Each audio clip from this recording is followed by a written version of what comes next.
Yo guys, welcome back. We have ended up in a pretty good position here. We've finished the tech tree. Got our museums pretty full of great works from all over the world. And 5 of the other 7 civs are vassalized as well. And we've also got a pretty big empire to our name. So yeah, let's have a little look at how we got here.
over your foes through the art of diplomacy.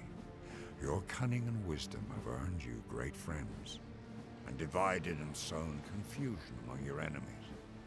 Forever will you be remembered as the leader who brought peace to a weary world. Nice. Well, yeah, that was a pretty fun series to play, actually. I hope you guys enjoyed it as well. Make sure you subscribe and stuff if you did, and check out some of my other series.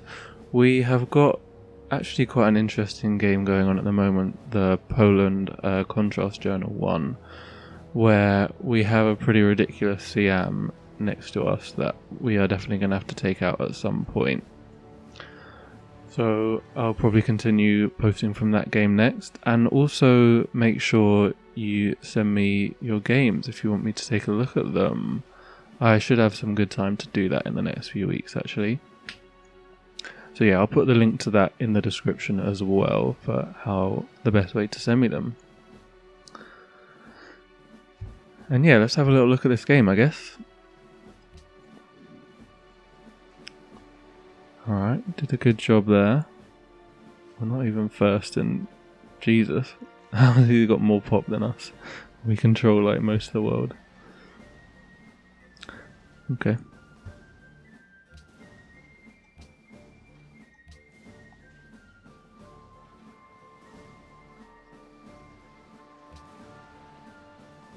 This is us here. I have to say, this is a bit of a role-playing-y game, if you think about it. I mean, you know, we started in the south of our own, like, kind of island area, with one annoying other civ to the north of us, which happened to be Spain.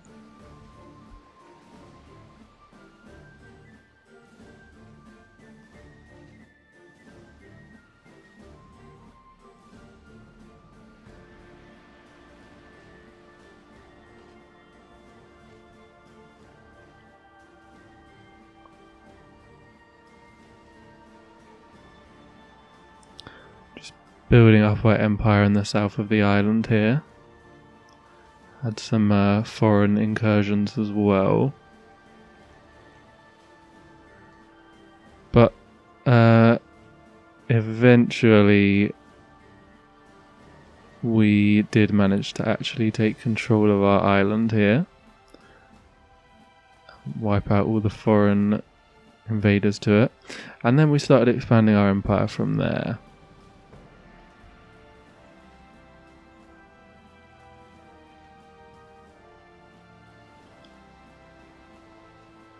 And over here as well, Persia decided to attack us next, I think, so we had to take care of them. And then Rome attacked us as well, so we ate them pretty quickly. But they had to try it, I guess.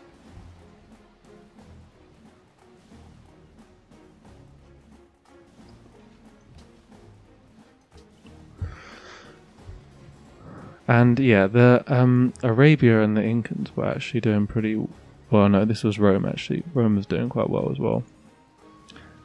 It was Rome and Arabia that were really doing stuff this game. Arabia built quite a few wonders. I mean, I suppose Morocco wasn't doing too badly until we killed them.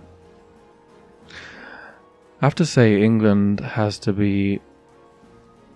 Actually, we'll do this at the end.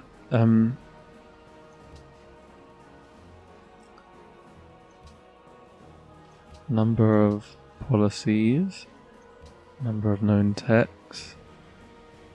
It got pretty crazy towards the end. Look at that. It's actually interesting. We probably could have science victoried in this game quicker than we even did in the Korea game, which was pretty crazy. All the scientists we got at the end just like ended up doing quite a lot.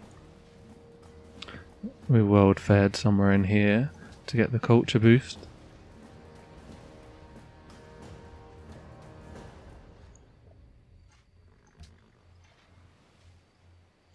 And let's have a little look around, I guess. So yeah, we ended up with quite a lot of votes, 83. 4 just for being a member, 2 for being the current host. We've got 14 city-state allies. That is every city-state left in the game. There's a couple that got taken, like Hanoi and La Venta. I probably could have released them if I really wanted to. We had a very large navy over here, of course, and some more in other places as well. So, but it's just quicker to wait for the diplomatic victory, isn't it? Who else actually voted for us then? All of our vassals did. Jesus. So we ended up with like 113 votes. Not bad. And Arabia and Incans are even at war. To be fair, I guess they got caught in a bit of a catch-22 with like, should they be attacking me or not? Because the only way for them to stop the diplomatic victory, I guess, would be to take all the city-state allies.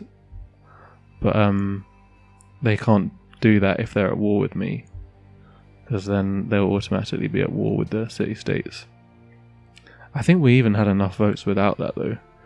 So we had 7 from having a diplomat in everyone's capital, 8 from World Wonders. Okay. 8 embassies. 2 from cities following our religion. I think you get 1 for every 10. 11 from the Reformation belief we chose, which is 1 additional delegate for every 2 holy sites or 2 landmarks.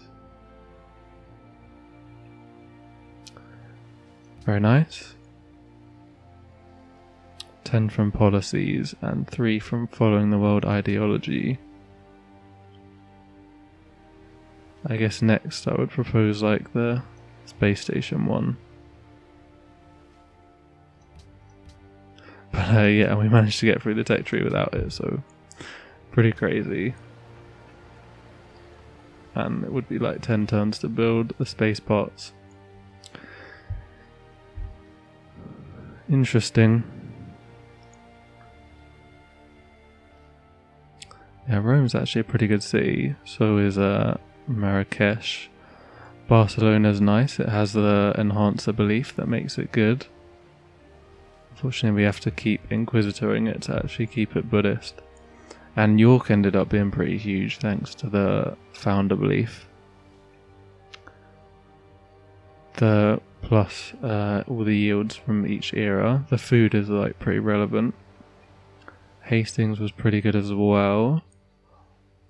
And obviously London too. And Nottingham, I guess. I mean, we ended up with pretty severe happiness problems. If we had let any of these cities grow, they would have ended up going on to max unhappiness. So we kind of had to lock everywhere to deal with that. And man, it actually looks like Arabia potentially would even get into Cuzco.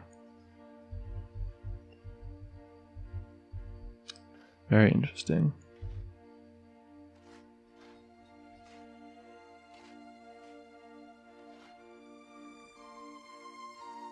And yeah, we're a little bit ahead in the end.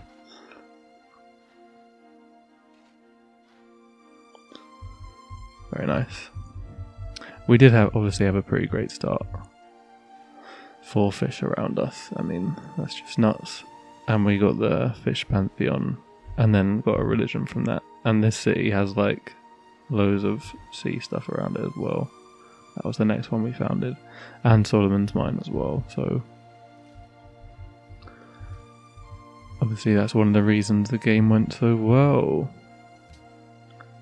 Corporation in the end. 30 fire-axite mineral places.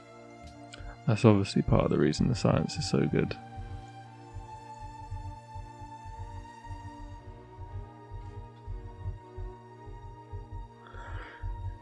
And yeah, man, like I said, pretty fun game.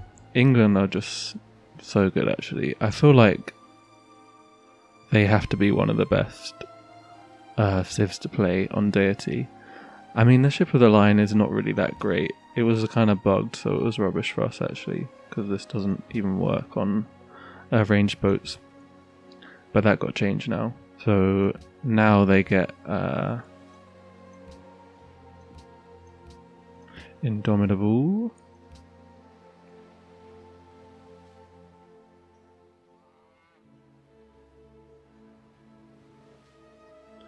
Which is a decent one to have. We did actually keep getting the flipping boarded status effect on them, so it actually would have been good. Imagine if they still had the logistics thing. They used to get free logistics. That's just nuts, man.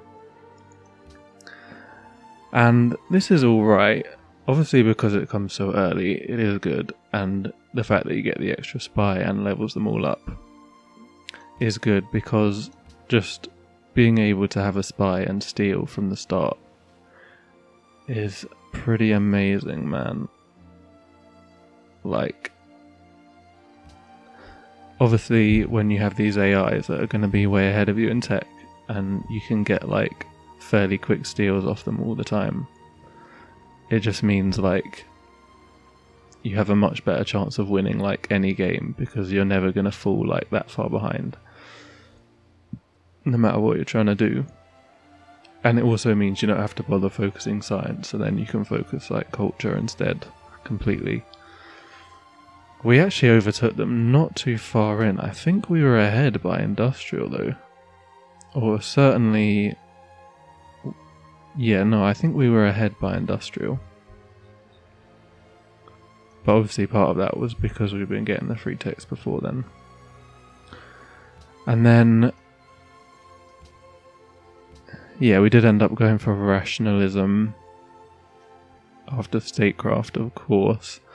I wanted to go rationalism so I could get to the text we needed to propose the resolutions.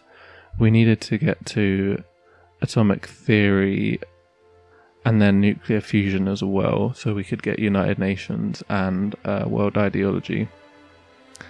And it turns out we actually did it in the correct way. We got to fission, got the United Nations, and then world ideology next. And that worked out well with the World Congress timing. So I think... so yeah, I don't think we actually could have done it much quicker. We were close to being able to propose the world ideology, the one before that we... because we could have done the world ideology maybe one earlier if I'd maybe done some things a bit differently and got to this a bit quicker. But I think in the end we would have had to wait to get this, and then we would have had to wait 2 more sessions anyway, because the world leader thing is only alternate sessions. So yeah, that is that. And this is probably going to crash the game, but this is what we were working with in the end.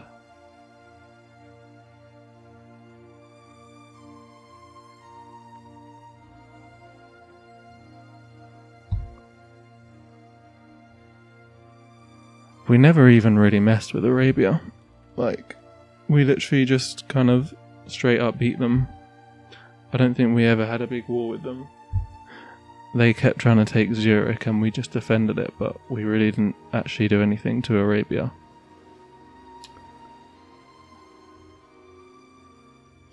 Just kind of did our own thing. And conquered the rest of the world pretty much.